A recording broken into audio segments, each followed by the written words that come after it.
Requesting mail పెట్టాను నేను. నాకు వాళ్ళ దగ్గర నుంచి ఈ యాక్సెప్టింగ్ మెయిల్ అయితే వచ్చింది. మెయిల్ చాలా పెద్దగా ఉంది. మొత్తం రూల్స్ అండ్ రెగ్యులేషన్స్ వాళ్ళ స్కెడ్యూల్స్ కానీ ఇవన్నీ కూడా. మరి ఈరోజు ఆరుష్కి ఒక మంచి మెమరబుల్ గిఫ్ట్ ఇస్తాం. ఆరుష్, నాన్న ఏంటి నాన్న? నీకు ఒక మంచి మెమరబుల్ గిఫ్ట్ ఇద్దాం అనుకుంటున్నా. అవునా? ఏంటి నాన్న చెప్పు. చెప్పేదానికంటే ముందు అదొక సర్ప్రైజ్ గిఫ్ట్.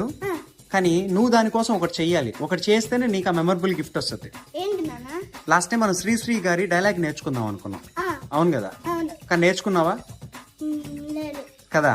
కానీ ఈసారి నువ్వు కానీ ఆ డైలాగ్ గాని నేర్చుకుంటే నిజంగా నీకు ఒక మెమరబుల్ గిఫ్ట్. ఓకే. షూరా? ఎప్పటి లోపల నేర్చుకుంటావు? ఎన్ని రోజుల్లో నేర్చుకుంటావు? 4 days. రైట్, 4 days లో నువ్వు నేర్చుకోవాలి. ఓకేనా? ఓకే. మరి ఈ వీడియో ఆ వీడియో కలిపి నువ్వు నేర్చుకున్నావా లేదా ఆ వీడియో కూడా వాళ్ళకి పెట్టి అప్పుడు నీకు మెమరబుల్ గిఫ్ట్ రివీల్ చేస్తాను.